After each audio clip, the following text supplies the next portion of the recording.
Hello there guys, it's me Unstable Voltage and welcome back to Total War Warhammer. However, this isn't going to be a playthrough, this is more of a spotlight video. There has been a new DLC released recently for Total War Warhammer by the name of Call of the Beastmen, and it adds a new faction to the game, as I'm sure you'll have guessed by the title. It is the Beastmen, and Creative Assembly kindly sent me a key for it, so I figured I'd at least do the courtesy of taking a look at this game. I would say that Total War Warhammer on the whole is one of my favourite Total War games. I do really like the theme. I think it's just because it's something fresh and different. The other Total War games are all really good, don't get me wrong, but I think the fact that Total War Warhammer actually has the Warhammer fantasy theme, it just sort of mixes everything up and makes it a little fresh again. I did enjoy the one and only campaign that I've played through on Total War Warhammer so far, and it is a game that I will be playing more of in the future, but it's unlikely a game that I will make more videos for. But I figured that throughout the course of that campaign, if you've seen me playing it, you will have probably seen at least one or two battles with most of the races, that being the Empire, so the humans, and then the Greenskins, the Vampire Counts, the Dwarfs, and finally the Chaos Warriors. So let's go and have a quick look. So first of all, if we go and click on campaigns and go to new campaign, you see what we You see what we have here now is a choice of two different campaigns. So first of all, you've got the Grand Campaign, which is the normal standard campaign that was in the original release of this game. So this time around, you can now play as the Beastmen within the Grand Campaign. And then there's also another campaign called An Eye for an Eye, which is a campaign that is designed specifically for the Beastmen, so it's a custom campaign.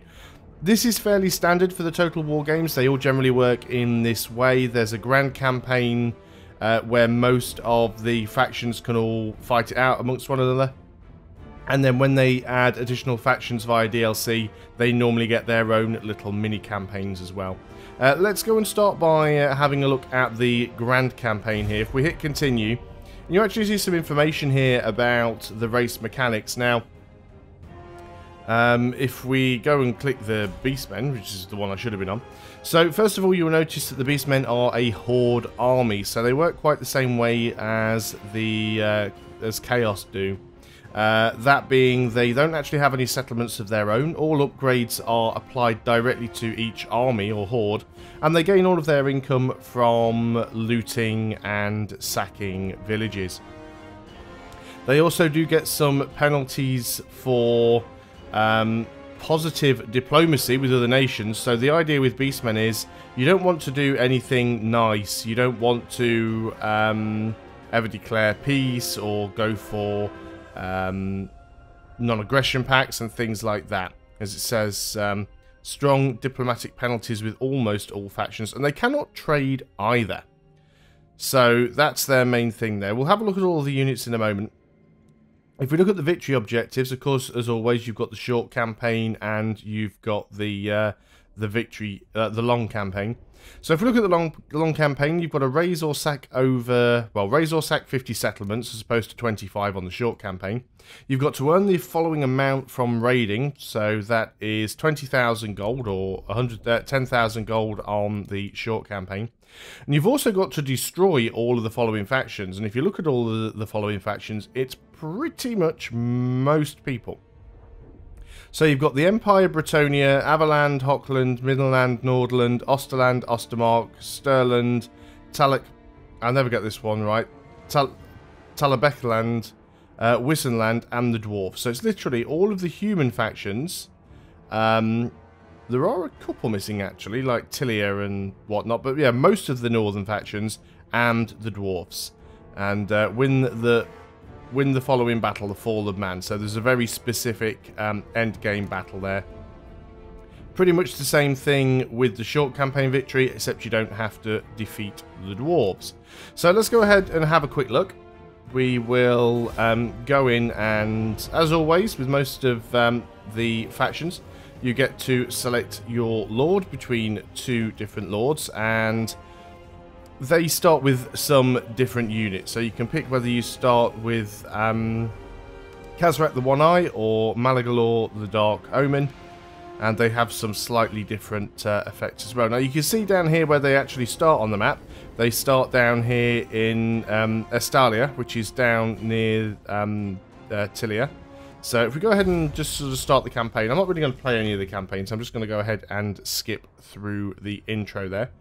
I basically just want to show you guys where the Beastmen start. Now, they haven't had to make any changes to the map for this because, as I said, they're a horde, so they don't actually use settlements or anything like that. They've just been plonked onto the map to go. So let's just go and skip out of that. So here we go. If we actually zoom out, let's just go to the strategic map. So what you can see here, we start in Estalia. We are right near the Estalian faction. And Tilian faction is there as well. We're also quite close to some of the greenskin factions. So it's a pre-existing area of the original campaign map. They've not added any extra provinces here. They've not added any extra settlements. They've literally just started the Beastmen in this particular area. You start with a couple of armies. These armies aren't at full strength, but you've got a few units there. Look at that. We've got Ungor Raiders. Ungor Spearman herds, got Ungor herds. What have we got in this one? Pretty much the same, although it does have some Minotaurs in there, which are a monstrous unit. You've also got this mechanic here, which is the Bestial Rage, and basically what you want to do. This is a little bit like the Warg mechanic for the Greenskins, in that what you want to do is basically fight as often as possible. With the greenskins, the way the Warg mechanic works is the more battles you get into, the higher the Warg level gets. So it gets to a certain degree, you get some free armies. So you actually get a bonus for fighting.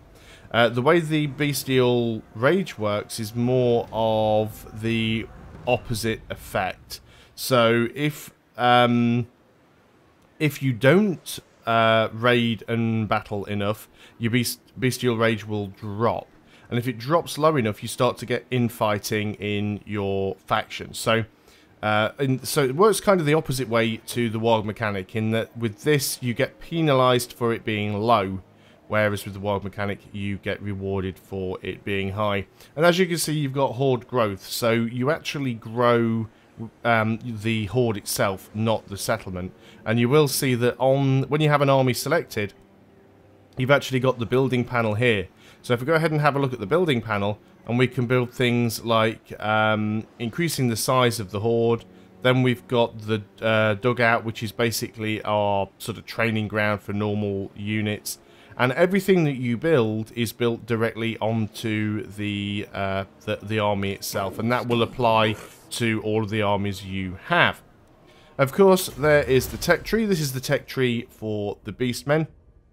It's about on a par with most of the other factions. The campaign that I played as the Dwarves have a lot of technology. That is one of their unique things, that they have an absolutely massive tech tree. So a lot of the other factions, their tech tree does look quite small in comparison. Most of the tech in here, of course, is towards combat. You know, you don't really have an awful lot that improves anything in terms of your buildings, really. It's all just down to being able to get more gold from raiding, being able to do more damage and things like that. You'll also notice that quite a few of these things reduce the research rate. So research rate's 101%, but as you unlock more and more stuff, your research speed will get slower and slower as you go along. And then you've got this tree over here, which will actually increase your research rate. And the Beastmen actually use Chaos Corruption as well. So it's the same mechanic as it is with the Chaos Knights. You want that corruption to spread, and obviously you're not affected by being in the Chaos Corruption. You'll also notice that some of these things here don't actually take time to research, but actually cost money. This one costs 25,000 gold to unlock. So you basically, every time you research something, you reduce your research speed, but then if you're willing to pay some money on these, I mean, there will still be a timer as well as the gold cost. But as you start to research these, it will increase your research speed. So that's the tech tree for the Beastmen. And this is the starting area for the Beastmen as well. If we just go ahead and have a look at the character details, we find our main guy over here. So again, everything that you'd expect in the equipment screen. If we go ahead and have a look at the skills, like you have with most of the other lords, you've got your tree that is themed towards melee combat. You've got your tree that is themed towards leadership. So how basically you affect the your army and the units around you. And then you've got the sort of campaign map tree, so ones that increase the amount of money you'll get from raiding, reducing attrition. So there are a few spells and bits and pieces in there as well. The Beastmen can use magic, I believe. Then you've got, again along the top, which is usually specific to each lord. It's quite sizable on this particular lord, but this allows you to get things like your specific mount, and also the quests that allow you to get very specific equipment as well. So that's our legendary lord. Let's hop out of this and go and take a look at the new Beastmen specific campaign. So the Beastmen specific campaign is an eye for an eye. If we go and click on that, you can see the only playable race we have here is the Beastmen. So let's go ahead and click on continue. This time around, if we look at our victory objectives here, you can see that we only have, well, there's two. We've got a major and an ultimate. We don't have a long and a short. So the major campaign victory is just to destroy Marienburg, raise or sack 30 settlements and earn 15,000 gold. And we also need to ensure that Boris Todbringer is in a wounded state. Or there's the ultimate campaign victory, where we have to not only take out Marienburg, but we also need to take out Karaberg, the Cult of Ulrich, and Hochland as well. We need to have 2 factions join our confederation, and we need to earn 20,000 gold and once again ensure that Boris Todbringer is in a wounded state. You'll notice one of the things that the Beastmen has is they have a confederation options allowing other Beastmen tribes to be merged with Kazrak's warhead via diplomacy. In this particular campaign, you can only play as Kazrak. You can't actually choose which legendary lord you start with. As you can see there, he is the only option. Now, the reason I'm going to just jump into this game, and again, we'll skip the intro quickly. The reason I'm going to jump into this particular campaign here is because it's a custom map. So, it's more like a zoomed-in section of the Grand Campaign map, but you are fighting in a much more specific area. So if we just hit tab here, it's easier to see. You can have a better look at what is going on here. So we start down here in the Reichland Channel, and we've got the Reichwald Forest up here. And as you can see, we are south of the wastelands there. Got the mountains over here to the east, and East Hochland, the Gloomy Woods, Western Hochland. Talabek is down here, the Howling Hills, and you start right in the corner, and basically all of the factions that are on this map, although oddly enough I don't think we can see any of them at the moment. Well, obviously we can see Karaberg because we are right next to them.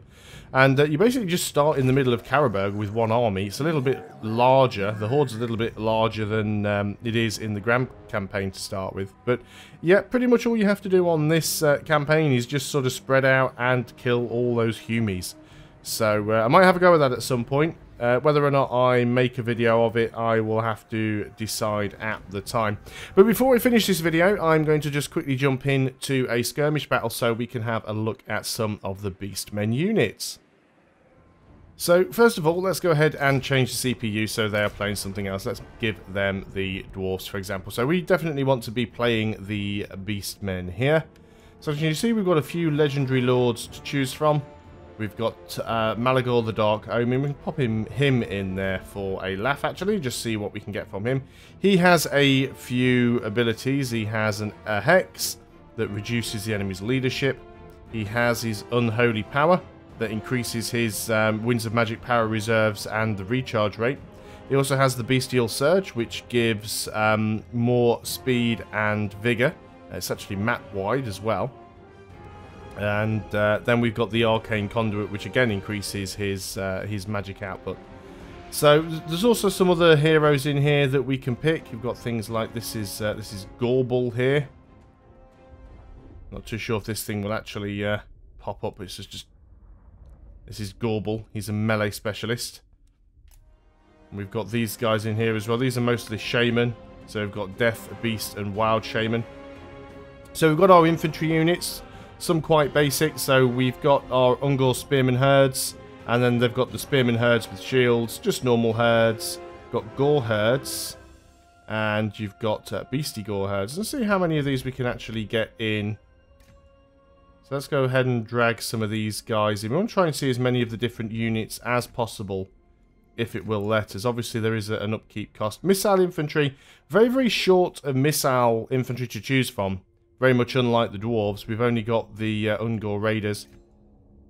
Quite a bit of cavalry to choose from. We've got Centaurs. Centaurs with throwing axes and great weapons. And then we've also got Razor Gore chariots as well. So we could go ahead and have a look at those. And we've also got only one artillery. Artillery and war machines, which is the Cygor. Let's go and drop that in there as well. Can we actually pop our money up? Yeah, we just want as much money as possible here. So let's just go ahead and have a look at what else we can get. So Chaos Warhounds, Poison Warhounds, they are exactly the same as the ones that the Chaos Knights have. As are Chaos Spawn. But we can get Minotaurs, and we can get Minotaurs with shields. Minotaurs with great weapons. We can get Giants as well, which I think are the same as the ones that... it's not the ones that Chaos have. I think it's the Greenskins that have the Giants. Razor Gore herds. Again, you have those with Chaos. Which ones of these Minotaurs did we pick up? We didn't pick up the ones with... we've got that one, the Chariot Archers. Not Chariot Archers, the Razor Gore Chariot. And we don't have those two in there, so let's pop those in. And we've got room we could put a couple of these heroes in as well. We're just playing a custom game just so we can sort of show off these units, really. Anything else in there that we want to grab? Let's go ahead and just grab the Razor Gore herd. So here we are. If I tried to fight this battle, I would get totally and utterly stomped, because this isn't really a proper configuration for an army, but I just wanted to be able to show you the units that we have. So let's go in here and have a look. For some reason we are all facing in the wrong direction, so let's go and turn around and see what we have. You're going to hear quite a lot of different noises and weird sounds coming from these guys. They are Beastmen after all.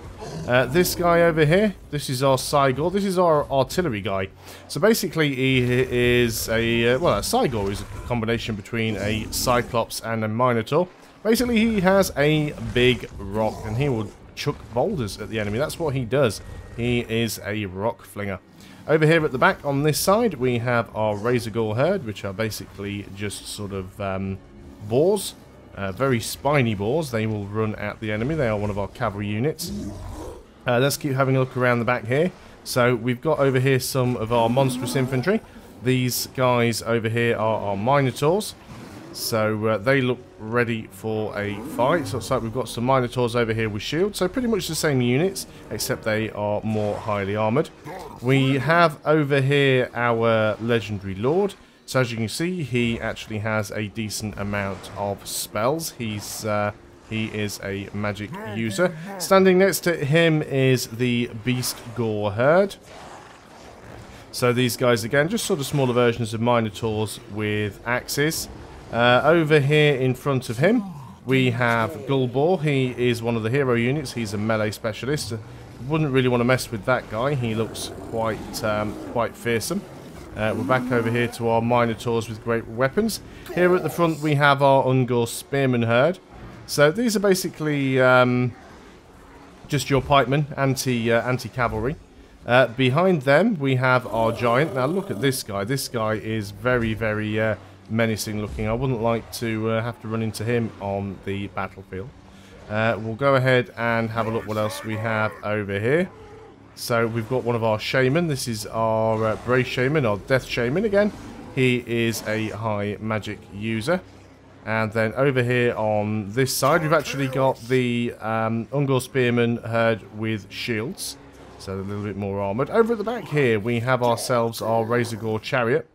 So this is a very, very fast-moving unit. A little bit weak, so they're more useful for harassment than anything else.